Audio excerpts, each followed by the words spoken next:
You're exactly what he said, a fool in love. My wife laughed as she drained our life savings and ran off with her boss.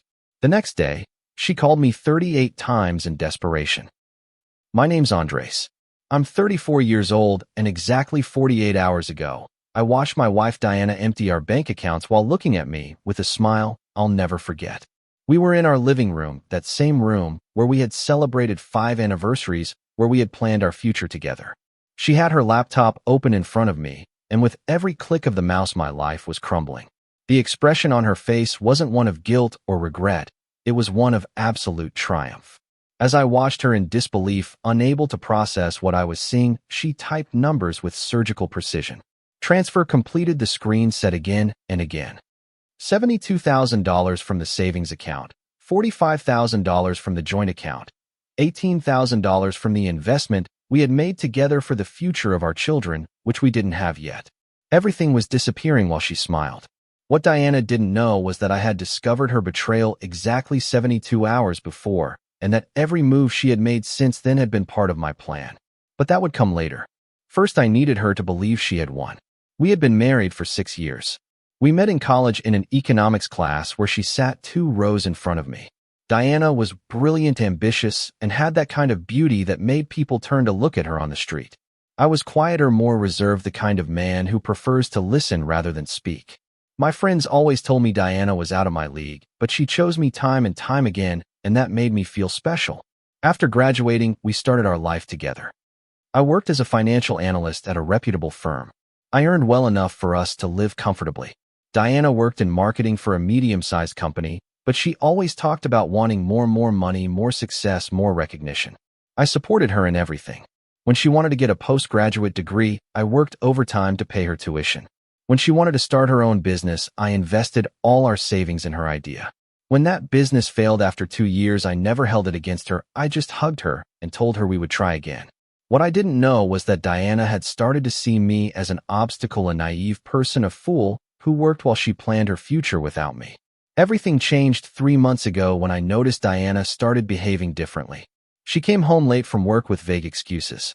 Her phone was always face down on the table. She would smile while typing messages that she previously would have shown me without a second thought. When I asked her if everything was okay, she'd say she was stressed from work, that she needed space, that I was too insistent. 72 hours ago, while Diana was in the shower, her phone buzzed.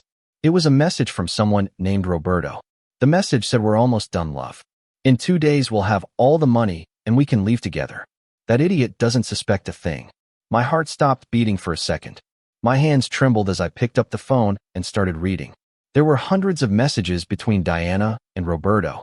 Intimate photos, detailed plans, and worst of all, conversations where they laughed at me, where Diana told Roberto how she manipulated me into giving her more money, where they planned to empty our accounts and disappear to Mexico together.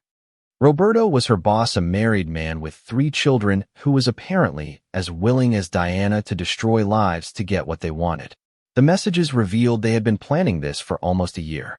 Diana had been setting me up, being more affectionate than usual, convincing me to consolidate all our accounts to make our finances easier, ensuring I trusted her completely before delivering the final blow. In that moment, I had 2 options. I could confront her, immediately scream, cry, demand explanations, or I could do something smarter. I decided to play her game, but better than her. For the next 3 days, I acted as if nothing had happened. I smiled at her at breakfast.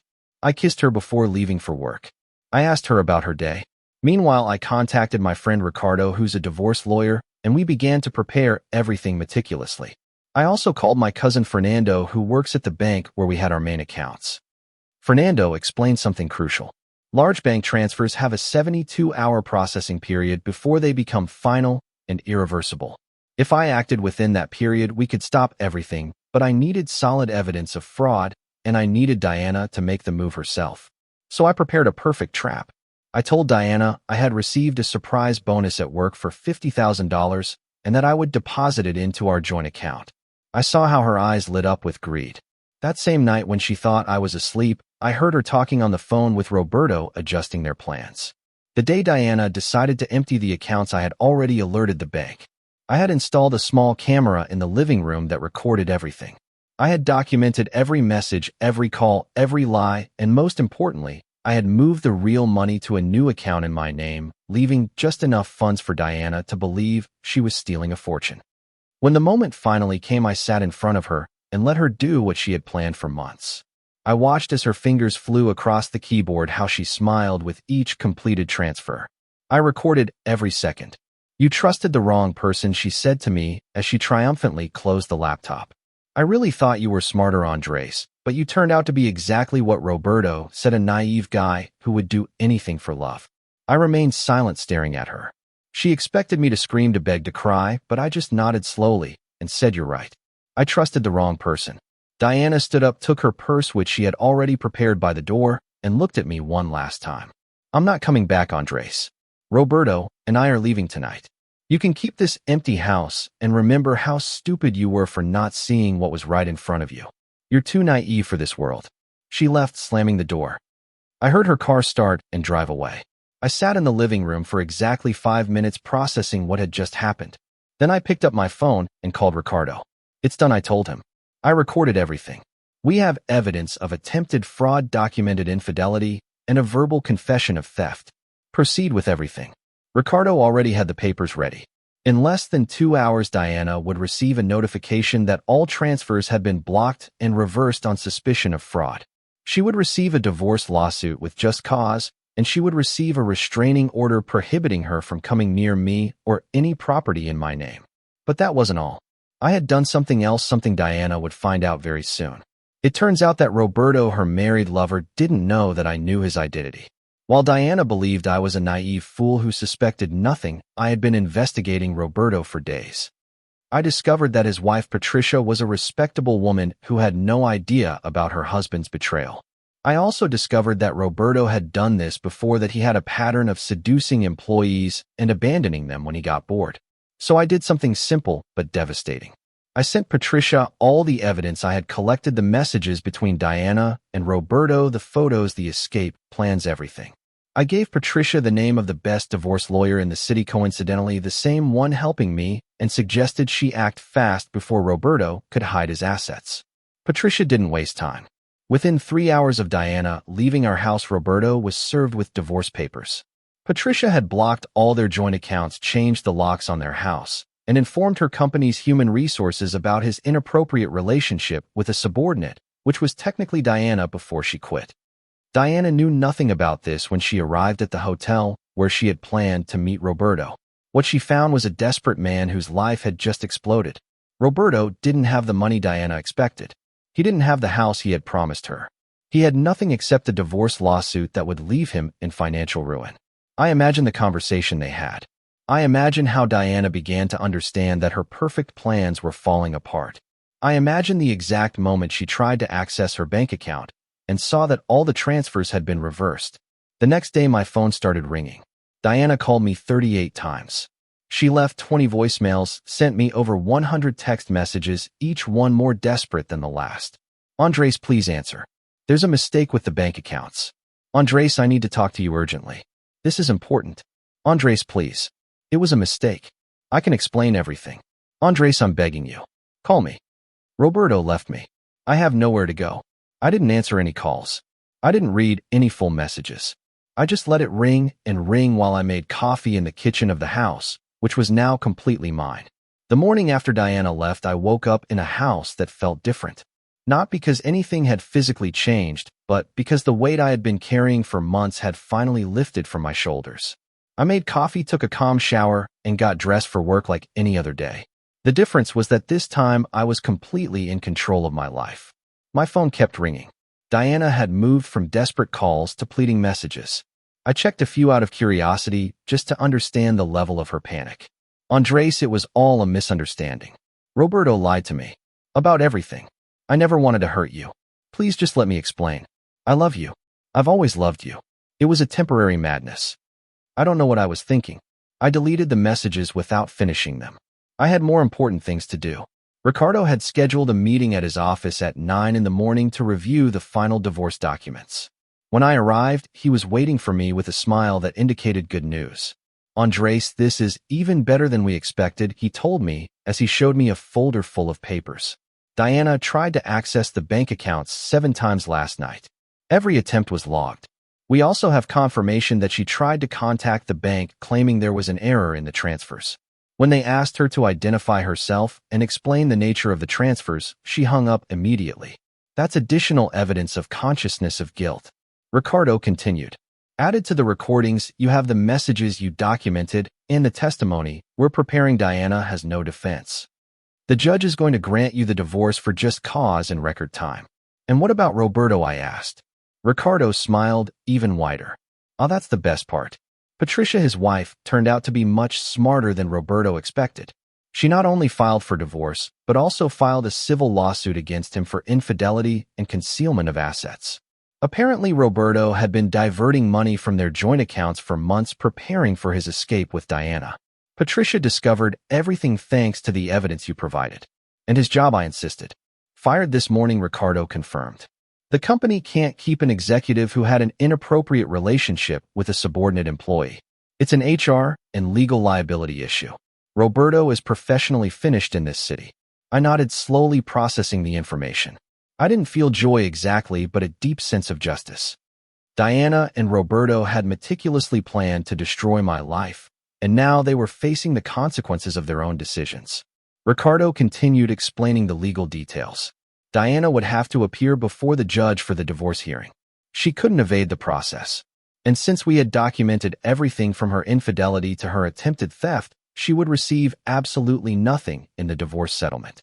The house would remain in my name, the cars would remain in my name, even the money she had earned during our marriage would be in dispute since she had tried to steal community property. While Ricardo was talking, my phone vibrated again. This time it wasn't Diana, it was an unknown number. I hesitated for a moment, but decided to answer. Andres asked, a female voice I didn't immediately recognize.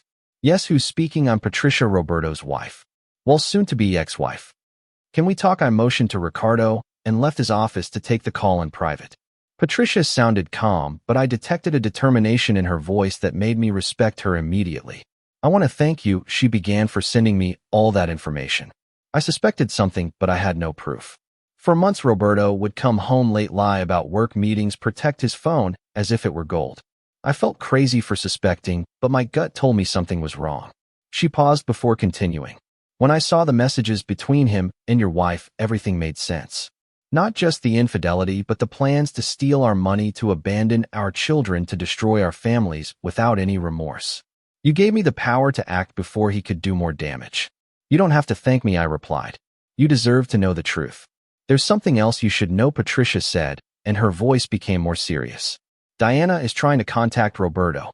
He's completely ignoring her. Last night, when she arrived at the hotel where they planned to meet, Roberto told her it had all been a mistake, that he never had serious intentions with her, that it was just entertainment. I felt a pang of something. It wasn't pain for Diana, but a mix of disbelief at the cruelty of the situation. Diana had destroyed our marriage for a man who had used and discarded her the moment things got complicated. Diana is desperate, Patricia continued. She's been calling Roberto constantly. He finally blocked her number this morning. I also know she tried to come back to your house last night, but apparently you changed the locks. That's right, I confirmed. My lawyer advised me to do it immediately. It was a wise decision, Patricia said. Andres, I know we're going through parallel situations, and I know this is probably very uncomfortable, but I wanted you to know that I'm on your side. If you need anything for your divorce case, any testimony or additional evidence about Diana's or Roberto's character, I'll be happy to help. I appreciate that, Patricia. And the same applies to you. If you need anything from me, don't hesitate to contact me. After hanging up, I returned to Ricardo's office and told him about the call. He took meticulous notes, especially about the fact that Roberto had admitted to Diana that she had been just entertainment. This is pure gold, Ricardo said.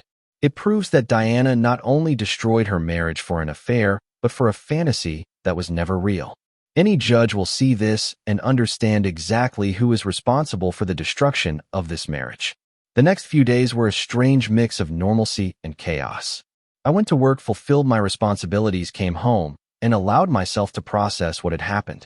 Meanwhile, Diana kept trying to contact me through every possible means. When calls and messages didn't work, she started sending me emails. Long paragraphs where she explained it had all been a mistake, that Roberto had manipulated her, that she never stopped loving me, that we could get through this together. Andres, I know I made the worst mistake of my life, she wrote in one of the emails, but we've been together for 6 years. That has to mean something. You can't just throw everything away over one mistake. I was confused, scared of the future, and Roberto took advantage of that. He made me believe he loved me, that we would build a life together. Now I see he was just a liar who used women. I read the entire email only once. It was fascinating how Diana had gone from being the triumphant woman calling me naive to a victim who had been manipulated. At no point did she take real responsibility for her actions. Everything was Roberto's fault, her fears' fault, her confusion's fault. She never acknowledged that she had spent an entire year planning to betray me, laughing at me, stealing from me. I deleted the email and blocked her email address. On the Friday of that week, exactly 5 days after Diana left the house, I received an unexpected visitor. I was making dinner when the doorbell rang. Through the peephole, I saw a woman I didn't know. She was older, maybe in her 60s, well-dressed, but with a look of deep sadness on her face. I opened the door cautiously.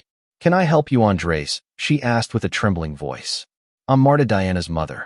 My first instinct was to close the door, but something in her expression stopped me.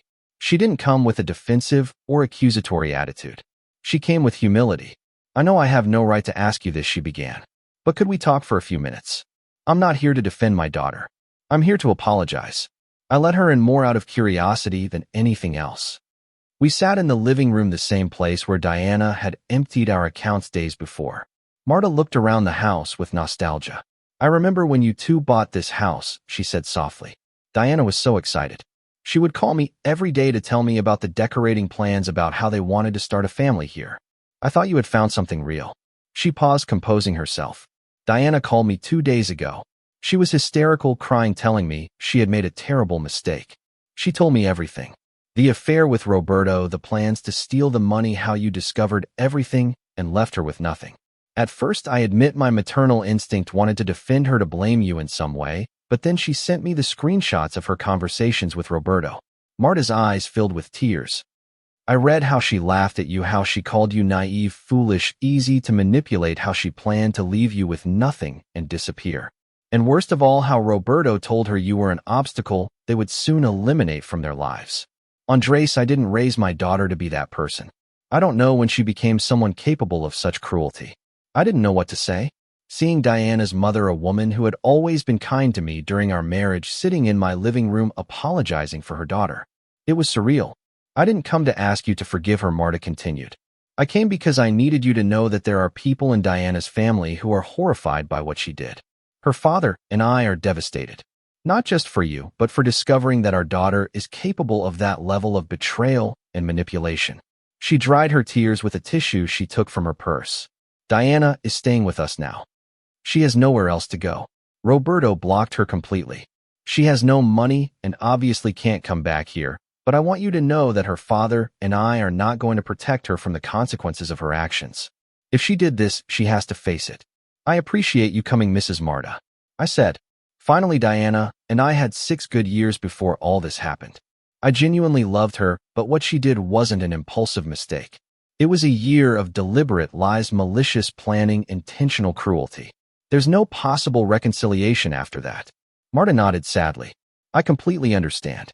I just wanted you to know that not everyone in her family approves of what she did.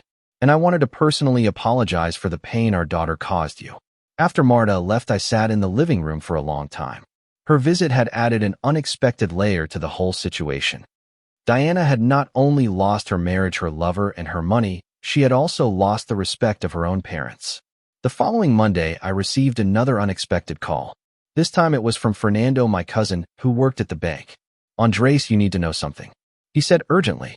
"Diana came to the bank this morning. She demanded to speak with the manager. She screamed that there was a mistake with the accounts. She threatened to sue the bank." It was a terrible scene.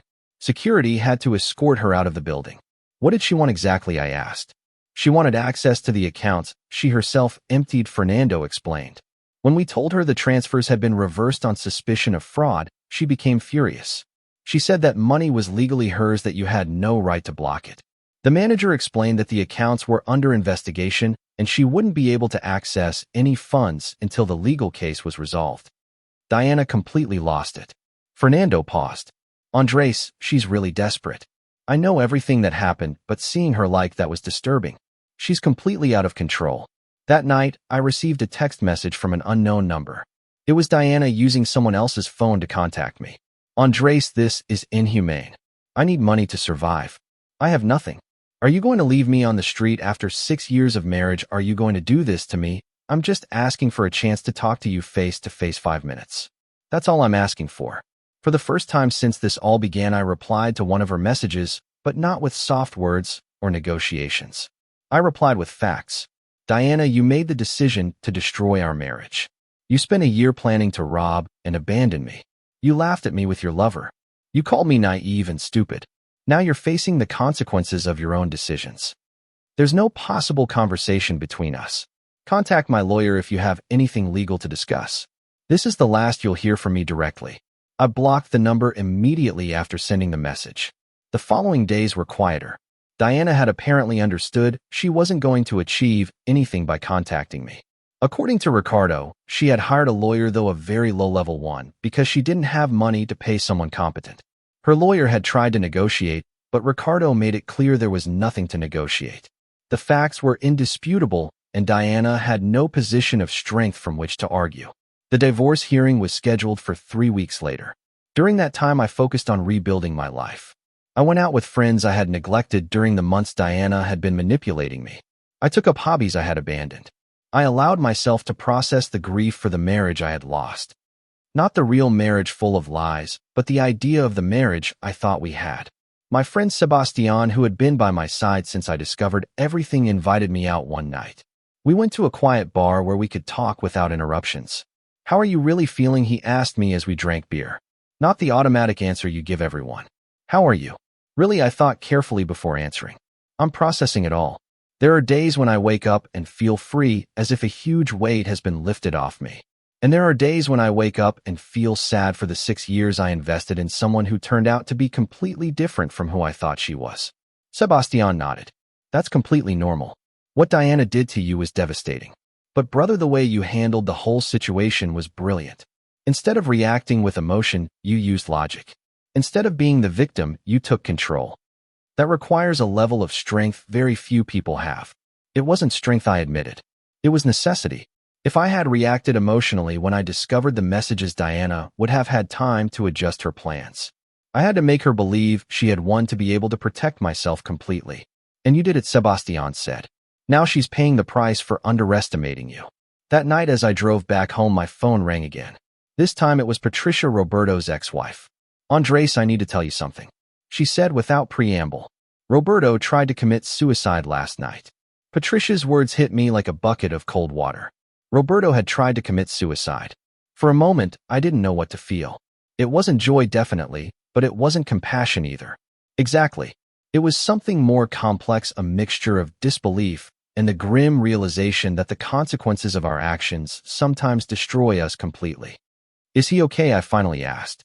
He's alive, Patricia replied with a tired voice. His neighbors found him after he missed an important meeting. He took an overdose of pills. He's in the hospital now under psychiatric observation. His children don't even want to see him. There was a pause before she continued. I know this is strange, Andres, but I felt you should know. Roberto left a note before he tried it. In it, he mentioned that he had lost everything: his family, his job, his money, his reputation. He said Diana had dragged him into this, that she had seduced and manipulated him into betraying his family. Typical, I muttered. Until the end, everyone wants to blame someone else. Exactly, Patricia agreed.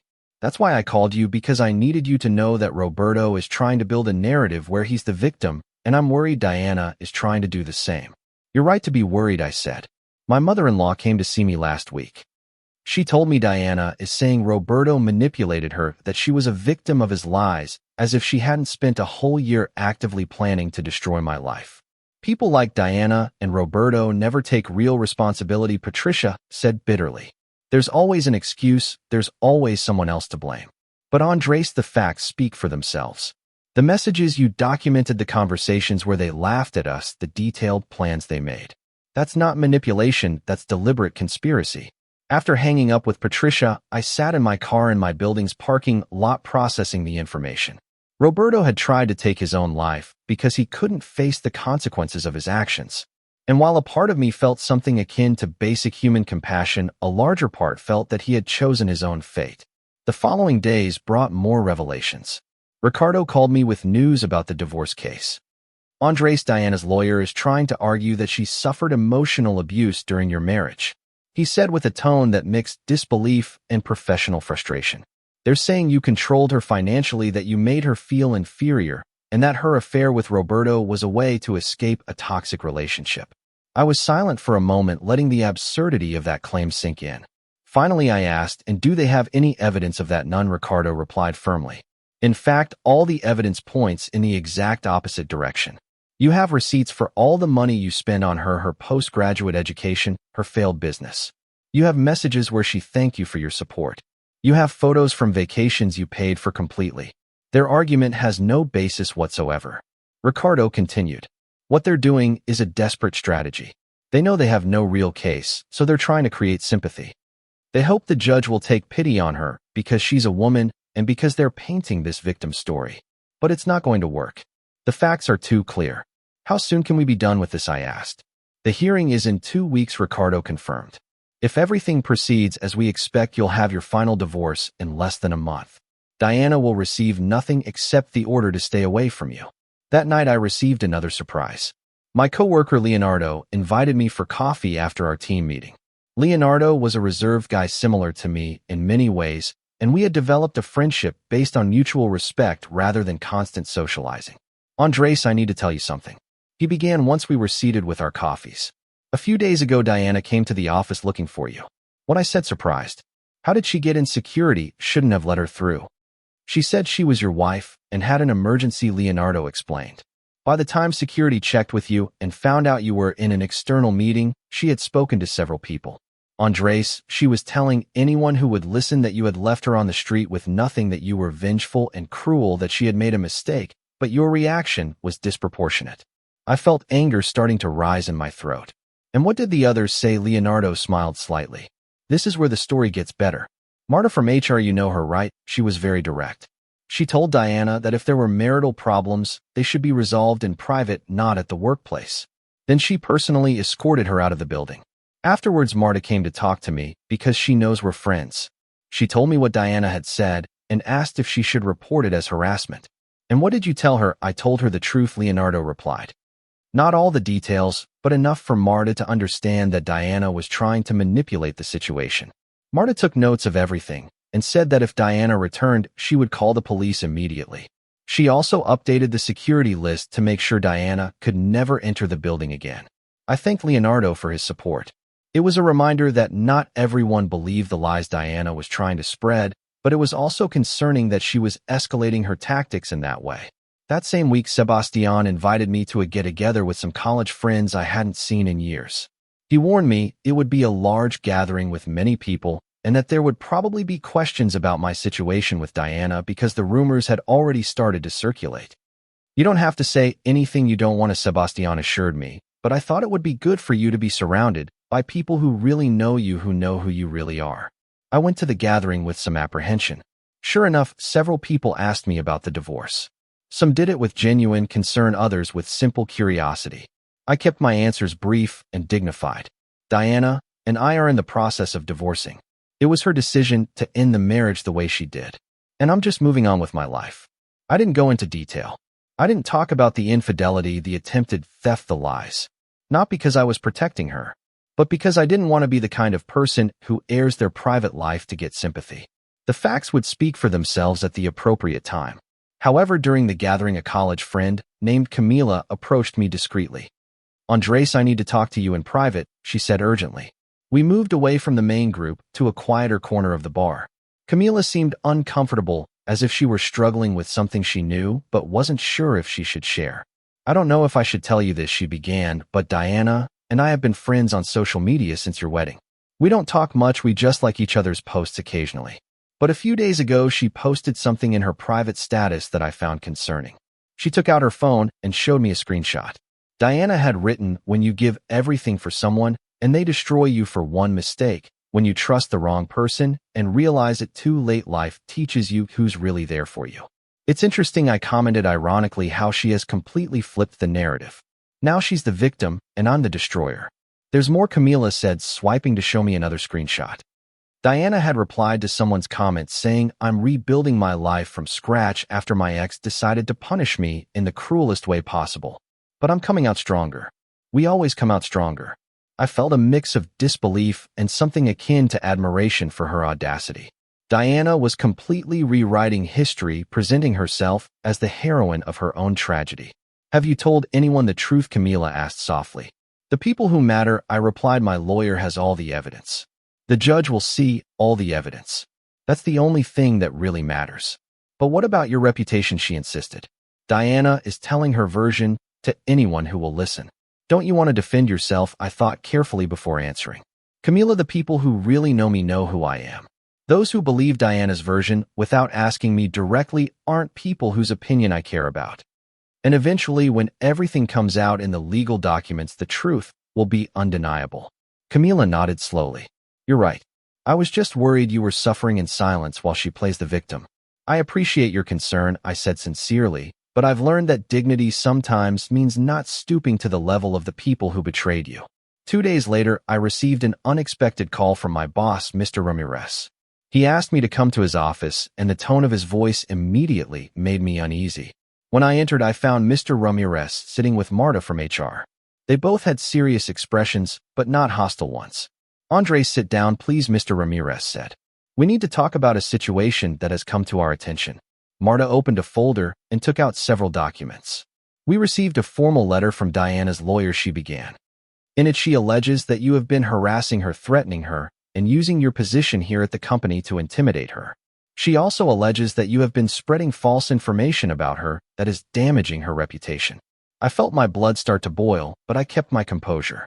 "None of that is true," I said in a controlled voice. "I haven't contacted Diana since she left me. I have evidence of all her attempts to contact me and evidence that I haven't responded. I haven't talked about her with anyone in this company beyond what you already know about her unauthorized visit." "We know," Mr. Ramirez said quickly. "That's why we called you here, not to accuse you, but to inform you and offer our support. Marta has already responded to her lawyer's letter with all the documentation. We have the security logs showing Diana came here uninvited.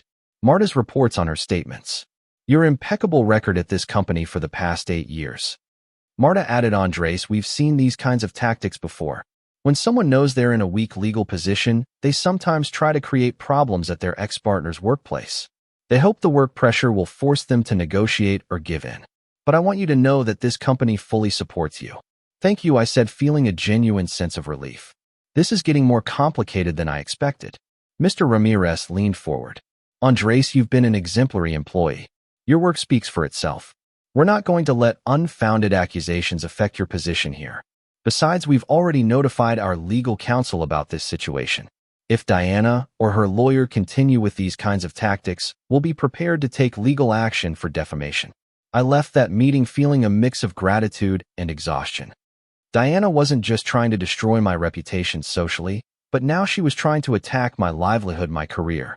It was a level of vindictiveness that surprised me even after everything I had discovered. That night, I called Ricardo to inform him about the incident. His response was immediate and severe. "This is strategic harassment," he said firmly.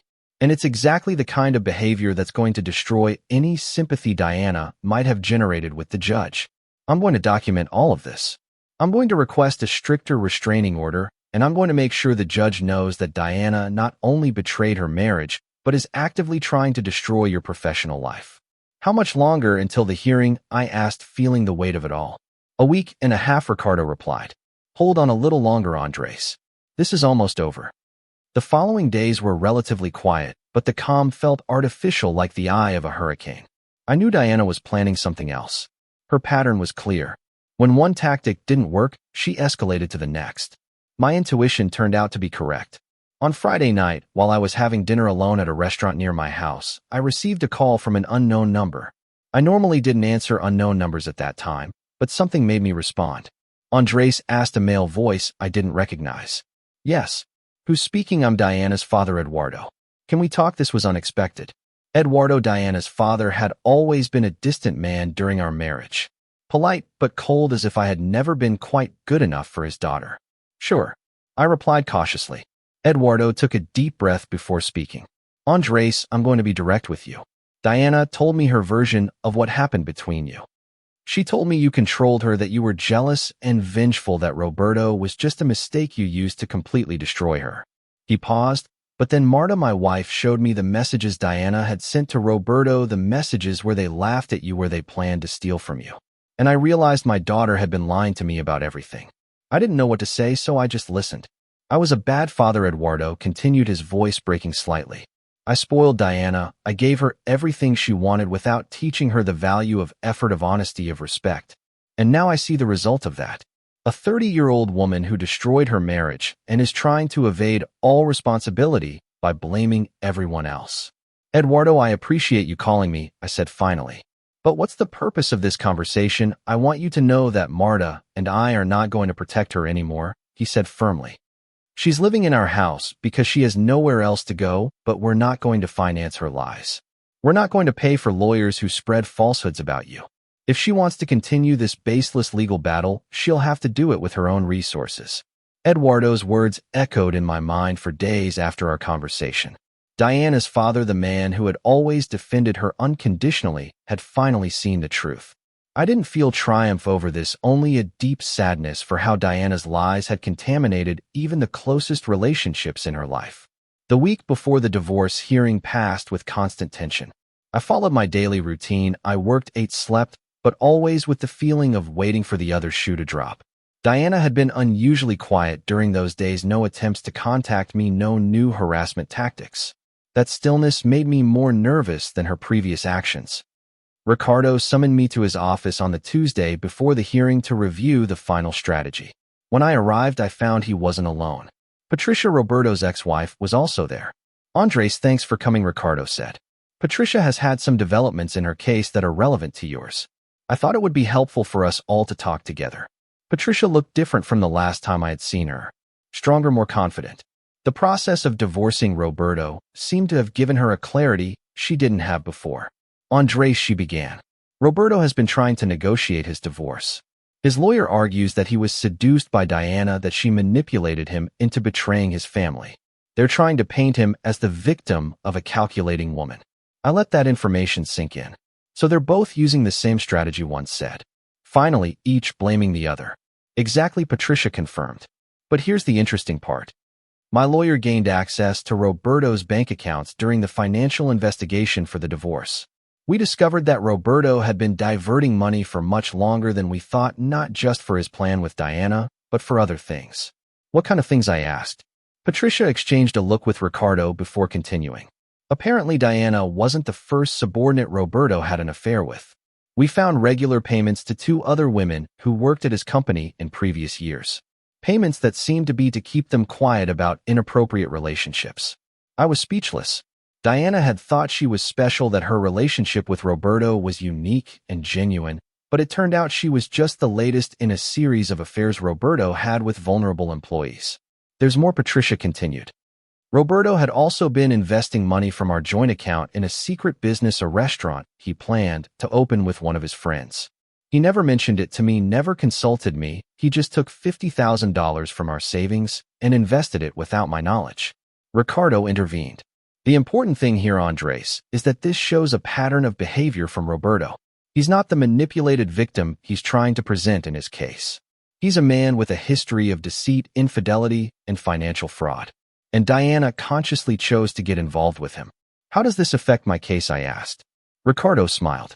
If Diana's lawyer tries to argue that she was a victim of Roberto's manipulations, we can prove that Roberto has a pattern of this behavior and that Diana had access to information about him that should have warned her. More importantly, we can prove she wasn't manipulated. She was an active and willing participant in a plan to commit fraud. Patricia added, I want you to know, Andres, that I'm willing to testify at your hearing if necessary. I know what it feels like to be betrayed, to be stolen from, to be made to feel like you're the problem, when in reality, you were the victim. I'm not going to let Diana rewrite history and escape the consequences. I thanked her sincerely. Her support meant more than I could express in words. We were 2 people who had been betrayed by the same people, and there was a strange but real bond in that shared experience. On Thursday, 2 days before the hearing, I received a completely unexpected visitor. I was working from home when the doorbell rang. Through the peephole was a young woman I didn't recognize. She was about 25, casually dressed with a nervous expression on her face. I opened the door cautiously. "Can I help you? Are you Andres?" she asked with a trembling voice. "I'm Valeria. I worked with Roberto 3 years ago." I immediately understood who she was. One of the women Roberto had been paying to keep her silent. "Can I come in?" she asked. "I know this is strange, but I need to talk to you. It's about Diana." I let her pass, my curiosity overcoming any caution I might have had. We sat in the living room, and Valeria wrung her hands nervously before she started talking. "I saw in the news about your divorce," she began. "Well, not exactly in the news, but in social media groups. Diana is telling her story, saying Roberto seduced and manipulated her. And I couldn't stay silent because that's exactly what he told me 3 years ago." Valeria took a deep breath. "I was 22 when I started working at Roberto's company. It was my first job after college. I was excited and scared at the same time. Roberto was very kind to me from the beginning. He helped me with projects, gave me advice, made me feel valued. And then slowly the relationship changed." I didn't interrupt. I let her tell her story. "Roberto started inviting me to lunches that he said were business but felt more personal. He would send me messages at night asking how I was. He gave me compliments that crossed the professional line. I was young and naive. I thought maybe there was something special between us. He was married, but he told me his marriage was over, that Patricia was cold and distant, that I understood him in a way she never could." Valeria wiped away a tear. "The affair lasted 6 months. He promised he would leave his wife, that we would build a life together, but when I got pregnant, everything changed. Roberto told me I had to have an abortion, that he couldn't risk his family and his career for a mistake. He offered me money for the abortion and more money to keep me quiet. I was devastated, confused. I took the money and left the job." I closed my eyes, processing what I was hearing. The story was painfully similar to what had happened with Diana, except Valeria had been even younger and more vulnerable. "I've been receiving monthly payments from Roberto for 3 years, Valeria continued. "Not much, $500 a month. Enough to ensure my silence, I guess. But when I saw what's happening with Diana, when I saw her trying to present herself as a victim of Roberto, I realized I have to tell the truth." "Why are you coming to me?" I asked gently. "Because Diana isn't the innocent victim she claims to be," Valeria replied firmly. "I did some research. She worked at that company for 2 years before getting involved with Roberto. She knew about me. Other employees knew about me. The rumors were circulating, and yet she still chose to get involved with him. She knew exactly who Roberto was and what he was capable of." Valeria took an envelope from her bag. "Here are all the records of the payments I've received from Roberto. I also have old messages, emails, evidence of our relationship. I want your lawyer to have all of this. I want the judge to know who Roberto really is and that Diana can't claim ignorance." I thanked her and gave her Ricardo's contact information. After Valeria left, I sat in my living room for a long time, overwhelmed by the revelation. Diana had not only betrayed our marriage, but had done so consciously with a man she knew had a history of seducing and abandoning young women. She hadn't been manipulated. She had been an accomplice. I called Ricardo immediately and told him about Valeria's visit. His reaction was pure professional satisfaction. "Andres, this is perfect," he said enthusiastically. "This completely destroys Diana's defense. She can't claim she was the victim of a manipulator when she had prior knowledge of his history.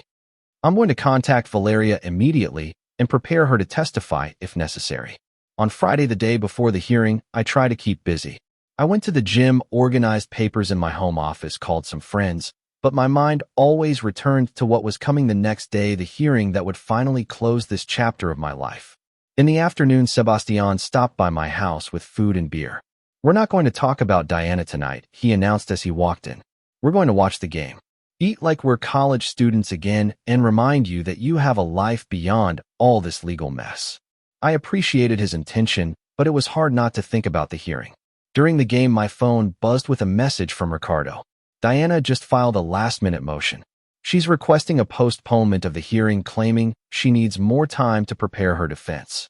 The judge denied it. "Tomorrow proceeds as scheduled. Rest tonight, Andres. Tomorrow we win." That night, I barely slept, not out of nervousness exactly, but from a mix of anticipation and reflection. I thought about the 6 years I had spent with Diana, about the good moments that were now tainted by the knowledge of her betrayal.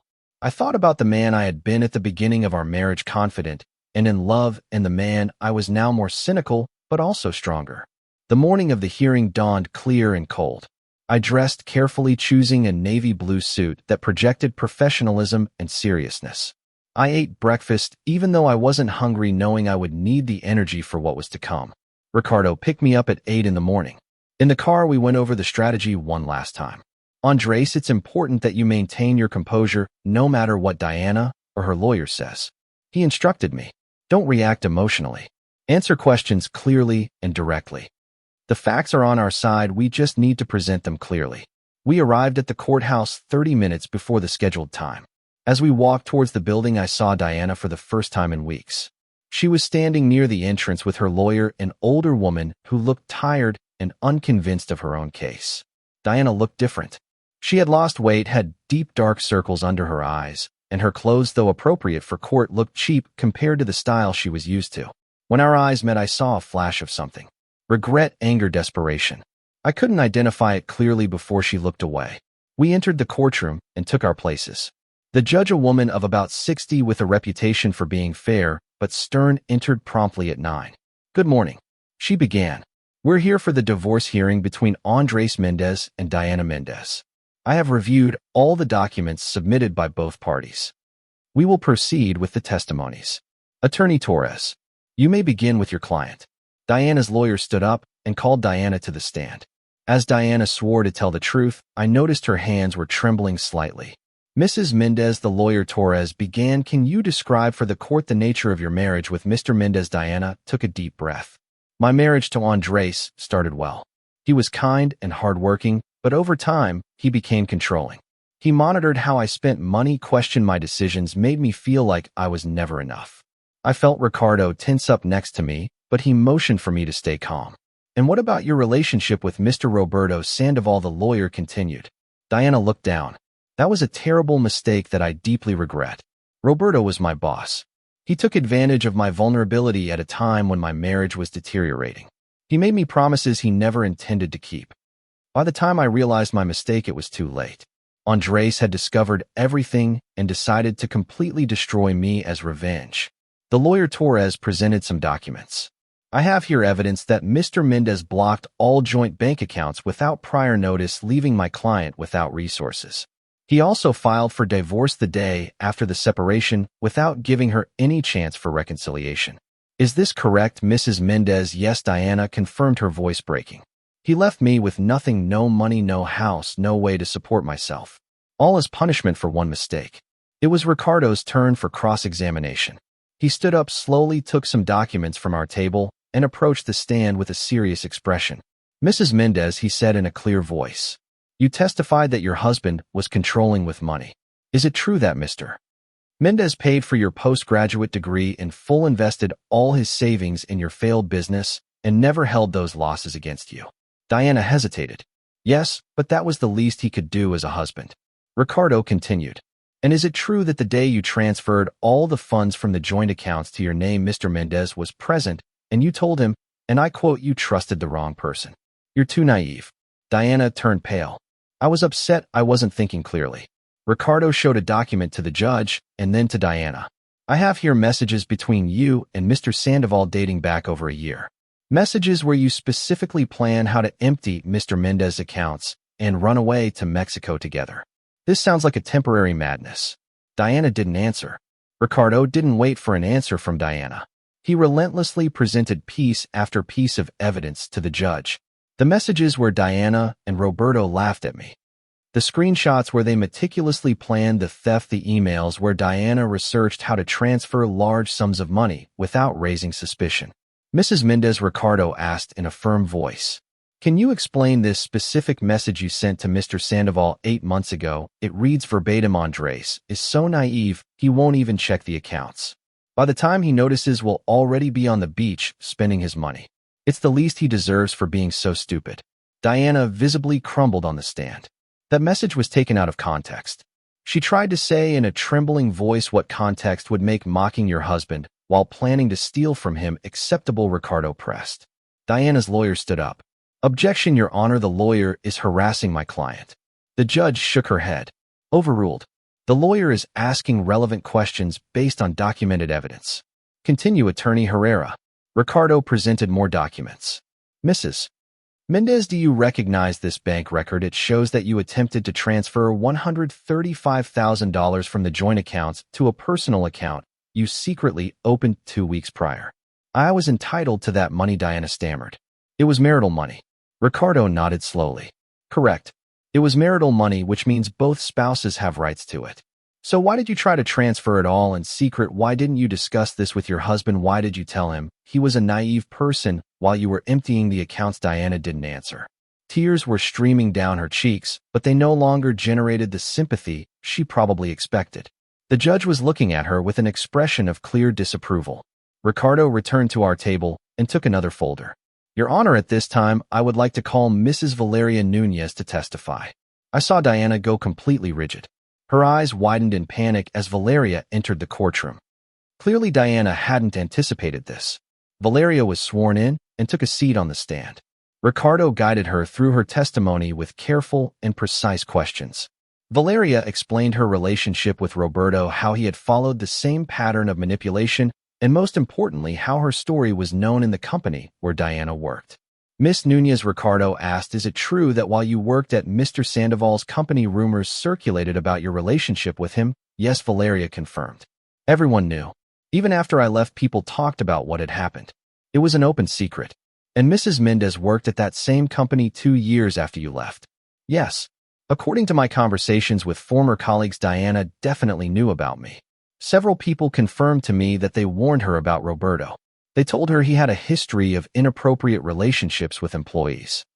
Ricardo turned to Diana, who was still sitting in the courtroom. So, Miss Nunez, would you say that Mrs. Mendez entered into her relationship with Mr. Sandoval with full knowledge of his character and his history? Absolutely, Valeria replied firmly. She knew exactly who she was getting involved with.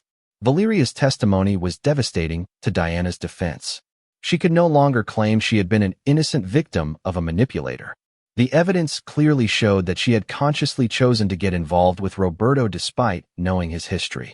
Ricardo then called Patricia to the stand.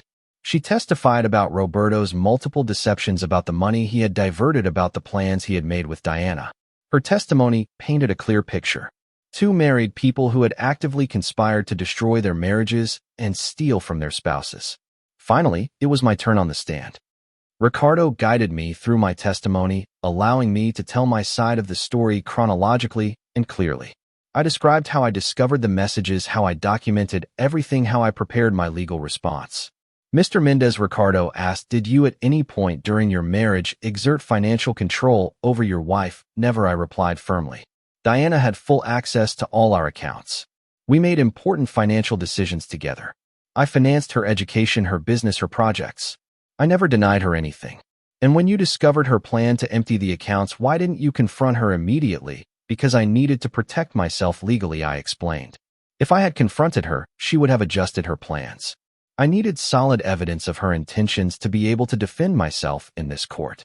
Ricardo presented the judge with the recording from the day Diana emptied the accounts. The video clearly showed her triumphant expression, her cruel comments, her absolute lack of remorse. When it finished playing, the silence in the courtroom was absolute. Diana's lawyer tried to cross-examine, but her questions were weak and directionless. Isn't it true that you installed that camera without my client's knowledge? Isn't that an invasion of privacy? Ricardo objected immediately. Your Honor, the camera was installed on Mr. Mendez's property in a common area of his own home. There is no invasion of privacy when documenting criminal activity on your own property. The judge agreed. Continue, Attorney Torres, but I suggest you focus on more relevant questions. The lawyer Torres asked a few more questions, but it was clear the case was lost. Finally, she sat down looking defeated. The judge reviewed her notes for several minutes before speaking. I have heard all the testimony and reviewed all the evidence presented. This is one of the clearest cases of conspiracy to commit marital fraud I have seen in my career. Diana began to cry openly, but the judge continued unfazed. The evidence unequivocally shows that Mrs. Mendez maintained an extramarital affair for approximately 1 year. During that time, she actively conspired with her lover to defraud her husband of marital assets. The messages presented demonstrate premeditation, malicious intent, and an absolute lack of remorse until her plans were thwarted. The judge looked at me directly. Mr. Mendez, I find that you acted appropriately in protecting yourself legally from what was clearly an attempted theft. The installation of the security camera on your own property was prudent and legal. Then she turned to Diana. Mrs. Mendez, your argument that you were manipulated or that you acted impulsively is contradicted by every piece of evidence presented. The messages show extensive planning. The testimony of Miss Nunez demonstrates that you had prior knowledge of your lover's character. Your attempt to present yourself as a victim is frankly insulting to true victims of manipulation. The judge closed her folder decisively.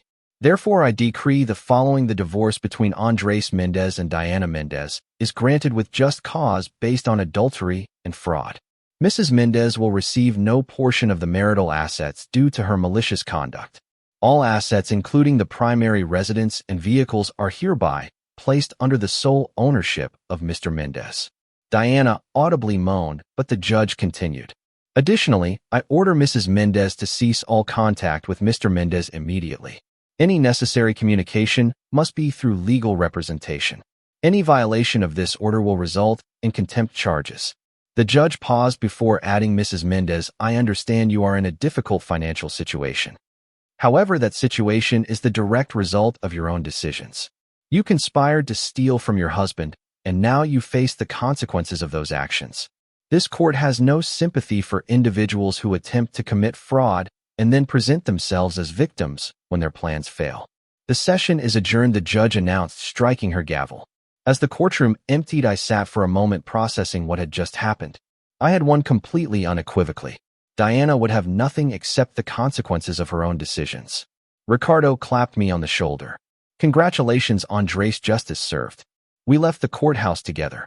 Outside, I saw Diana sitting on the building's steps, her lawyer speaking to her in a low voice. Diana looked up as I passed, and for a moment our eyes met. I saw in her face a mix of defeat, resentment, and something that might have been regret. But I didn't stop, I just kept walking. Patricia was waiting for me in the parking lot. She hugged me briefly. We did it, she said with a tired smile. We both did. Yes, I replied. Now we can move on. That night, Sebastian organized a small celebration at my house. He invited some close friends, brought food and drinks, and forced me to relax for the first time in weeks. Let's toast, he announced, raising his beer, to Andres, who faced betrayal with dignity, lies with truth, and injustice with courage. And who can now begin the next chapter of his life free from the toxic people who were dragging him down. Everyone toasted, but I remained thoughtful. Yes, I had won in court, I had protected my assets, I had exposed Diana's lies, I had secured justice, but I had also lost 6 years of my life with someone who turned out to be completely different from who I thought she was. That loss wouldn't disappear with any court ruling. Later that night, after everyone had left, I sat alone in my living room, the same room where it had all begun. I thought about the Andres I had been just a few weeks ago, the man who believed he had a solid marriage, who trusted his wife blindly. That man had died the day he discovered the messages. The man I was now was stronger, more cautious, but also more cynical. My phone rang. It was a message from Valeria. Thank you for letting me testify. For the first time in 3 years, I feel like I got some of my power back by telling my story. I hope you find peace, Andres. You deserve it, I replied, thanking her for her bravery. Without her testimony, Diana could have continued to build her victim narrative. Valeria had risked her own privacy to ensure the truth came to light. The following days brought a strange sense of normalcy. I went to work, fulfilled my responsibilities, returned to my house, which was now indisputably mine. But there was a stillness in my life that hadn't existed before. It wasn't peace exactly. It was more like the silence after a storm when everything is destroyed, but at least the violence has ceased. A week after the hearing, Eduardo, Diana's father, called me again. Andres, he began with a tired voice. I just wanted you to know that Diana is gone. She packed her things this morning and said she's moving to another city. She didn't tell us where, she just said she needed to start over far from here. How is she? I asked, surprising myself with the question. Devastated, Eduardo admitted. But that's her own fault. Marta and I told her she could stay with us, that we would help her rebuild her life if she took responsibility for what she did. But Diana can't do that. She's still blaming Roberto, you, the circumstances. She never looks in the mirror and accepts her own responsibility. Eduardo paused. I just wanted you to know she's gone, and I wanted to apologize once more for not raising my daughter better. You were a good husband to her. She destroyed something good out of sheer greed and stupidity. After hanging up, I realized that call had closed another circle. Diana was gone, fleeing the consequences she couldn't evade. And I was left here in the city where we had built our life together, but now building a new life just for me. 6 months after the divorce, hearing my life had found a completely new rhythm. The house I once shared with Diana no longer felt like a museum of painful memories. I had renovated some spaces, changed furniture, created an atmosphere that was entirely my own. The master bedroom now had a minimalist decor that reflected my personal taste. The living room, where Diana had emptied our accounts with that triumphant smile, was now a cozy space where I hosted friends to watch games or just chat. My career had prospered in unexpected ways. Without the constant distraction of marital problems and Diana's manipulations, I was able to focus completely on my work. Mr. Ramirez had assigned me to a major project with an international client, recognizing my dedication and professionalism throughout the divorce process. The project was a resounding success and resulted in a promotion that included a significant salary increase. One Friday afternoon, while organizing papers in my office, I received a call from Patricia. We had kept in occasional contact after our respective legal victories, united by the shared experience of being betrayed by the same people. "Andres, I have news," she said with a tone that mixed satisfaction and some sadness. Roberto finally signed the divorce settlement. After months of negotiations and delay tactics, he finally accepted all the terms. "That's excellent, Patricia," I replied sincerely. "How do you feel liberated?" She admitted. "And also a little sad, not for losing Roberto, but for the years I wasted with someone who turned out to be so different from who I thought he was. But mostly I feel ready to move on." "I know exactly how you feel," I said. "The grief isn't just for the person you lost, but for the version of that person you thought you knew." Patricia continued. "There's something else you should know. Roberto lost his appeal to avoid paying child support. It was also confirmed that he has to compensate me for the money he diverted from our joint accounts. He's financially ruined.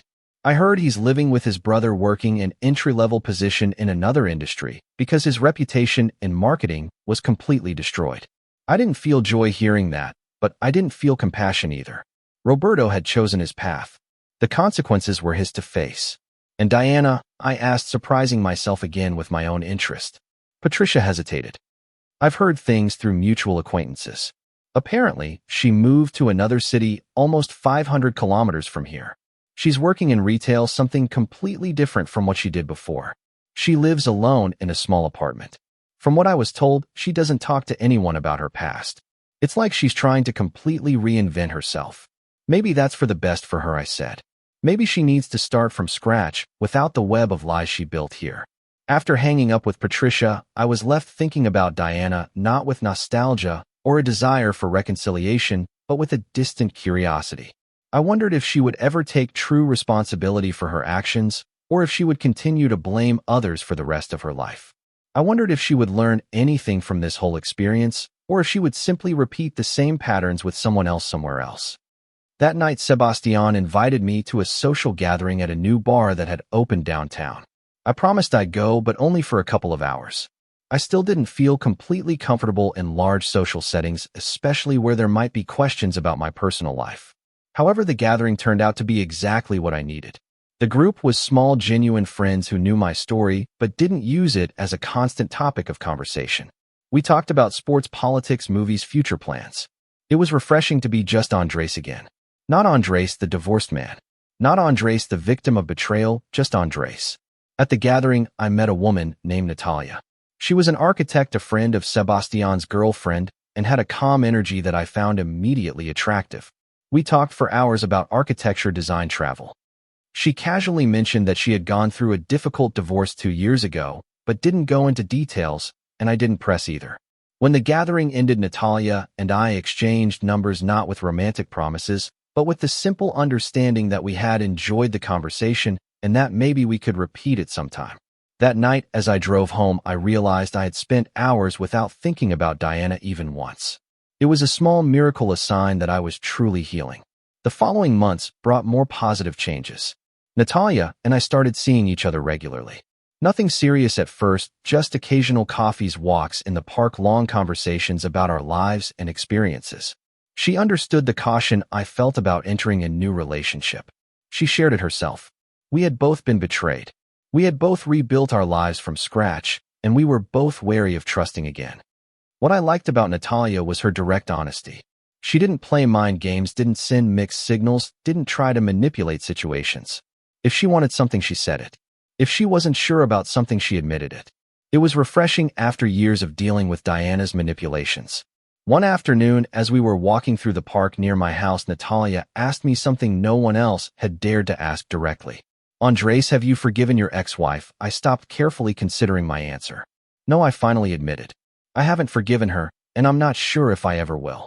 What she did was deliberate, calculated, cruel. It wasn't an impulsive mistake that can be excused. Natalia nodded without judgment. "I understand that. My ex-husband had an affair with my best friend. He lied to me for 2 years, and although I've moved on with my life, although I don't think about him constantly anymore, I haven't forgiven him, and I think that's okay. Forgiveness isn't mandatory for healing." That conversation was liberating. For months, well-meaning friends and family had told me I needed to forgive Diana to be able to move on.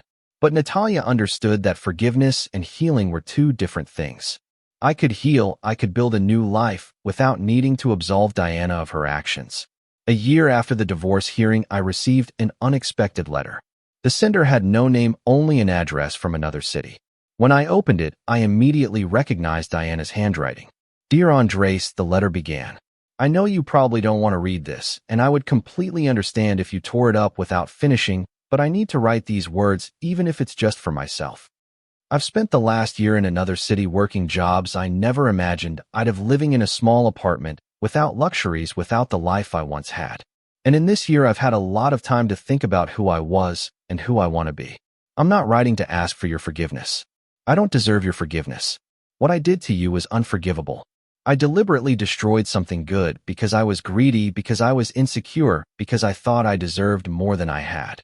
Roberto made me promises that sounded exciting, and I chose to believe them because I wanted to believe them, but the truth is I knew exactly who he was. Valerio warned me. Other people warned me, and yet I still chose to get involved with him. For months after the hearing, I continued to blame everyone else. You for being too controlling, Roberto for manipulating me, the circumstances for confusing me. But eventually, when I was completely alone with no one else to blame, I had to look at my reflection and accept the truth. I did this. I chose to betray you. I chose to plan to steal from you. I chose to laugh at you with Roberto. All of those were my decisions. I can't change the past. I can't give you back the 6 years you spent with me thinking our marriage was real when I was destroying it from within. I can't make up for the pain I caused you. I can only tell you that I'm deeply, genuinely sorry. And I can tell you that I sincerely hope you find the happiness you deserve. You were a good husband. I was a terrible wife. That's the truth, and I can finally admit it. You don't need to reply to this letter. In fact, I'd prefer if you didn't. This isn't an attempt to reconnect or to seek your compassion. It's simply my way of taking responsibility for my actions and wishing you the best. With genuine regret, Diana. I read the letter several times looking for signs of manipulation or attempts at justification, but it seemed genuine. Diana had finally reached a point where she could take full responsibility for her actions without excuses or blaming others. I showed the letter to Natalia that night over dinner. She read it carefully before speaking. "What do you feel?" she asked. "I'm not sure," I admitted. Part of me is glad she finally took responsibility, but another part of me feels it's too little too late. The words don't undo the damage she caused. You're right, Natalia agreed. But maybe it's not about undoing the damage. Maybe it's about her finally growing up enough to recognize the truth. That doesn't necessarily benefit you, but maybe it means the next person in her life won't suffer what you suffered. I put the letter in a drawer. I didn't reply as Diana had asked, but I didn't destroy it either. It was part of my story, a reminder of what I had overcome. 2 years after the divorce, Natalia and I moved in together. It was a decision we made after long conversations about our expectations, our fears, our hopes. We were both cautious. We had both been betrayed before, but we were also both ready to try building something new on a foundation of honesty and mutual respect. The life I built after Diana was different from what I had imagined. It wasn't perfect. There were still difficult days, there were still moments when the scars of the past hurt, but it was genuine, it was mine, and that made all the difference. One afternoon, while Natalia and I were making dinner together in our kitchen, my phone rang. It was Eduardo, Diana's father. I hadn't spoken to him in over a year. Andresi began with a soft voice. I hope I'm not interrupting. I just wanted you to know that Diana got engaged. She met someone in her new city, a school teacher. They seem happy together. She's changed a lot, or at least that's what she tells us. I'm happy for her, I said, and I was surprised to realize I meant it sincerely. Everyone deserves a second chance to do things right. Thank you for saying that, Eduardo replied. And Andres again, thank you for being the kind of man you were throughout this whole process. You maintained your dignity when it would have been easy to retaliate in cruel ways. That says a lot about your character. After hanging up, Natalia hugged me from behind as I chopped vegetables. Everything okay, she asked. Yes, I replied, just closing the last chapter of my previous life. That night, as we sat on the couch watching a movie, I reflected on the journey I had taken. From the day I discovered Diana's messages to this moment of genuine peace, I had learned painful lessons about trust, betrayal, and consequences. I had learned that love, when it's genuine, is built on honesty and respect, not on manipulation and lies. Diana had once said I was naive. Maybe she was right. Maybe completely trusting someone without question was naive. But I had also learned that complete cynicism wasn't the answer. The key was to find a balance. To trust, but verify, to love, but maintain healthy boundaries. To give, but not allow yourself to be exploited. 3 years after the divorce, Natalia and I got married in a small ceremony, surrounded only by our closest friends and family. It wasn't ostentatious or expensive, it was genuine and full of real love. During our vows, I spoke about second chances, about building something new on solid foundations, about consciously choosing to love and be loved in a healthy way. Sebastian, my best man, mentioned in his speech how he had seen my transformation from a man shattered by betrayal to a man who had completely rebuilt his life. Andres taught us, he said, that the worst experiences of our lives can become the most valuable lessons if we're willing to learn from them. As I danced with Natalia at our reception, I looked around the room, filled with people who were genuinely happy for us. I briefly thought of Diana, wondering if she too had found this kind of genuine happiness. I hoped so. Not because I had completely forgiven her, but because everyone deserved the chance to learn from their mistakes and build something better. Diana's betrayal had shattered me. Her cruelty had hurt me deeply. But surviving that, rebuilding myself, learning to trust again, all of that had made me stronger, not more cynical, but wiser, not more closed off, but more selective about who I let into my life. Years later, when friends asked me about my first marriage, I could talk about it without bitterness. I could acknowledge that Diana had made terrible decisions that hurt me deeply, but I could also acknowledge that that experience had eventually led me to where I needed to be. The story wasn't about revenge or making Diana suffer as she had made me suffer. It was about justice, about consequences, about taking responsibility. Diana lost everything because she chose to betray, lie, and steal. I rebuilt everything because I chose dignity, honesty, and personal growth. Have you ever been through a betrayal that completely changed you? How did you manage to rebuild your life? I'd love to read your story in the comments.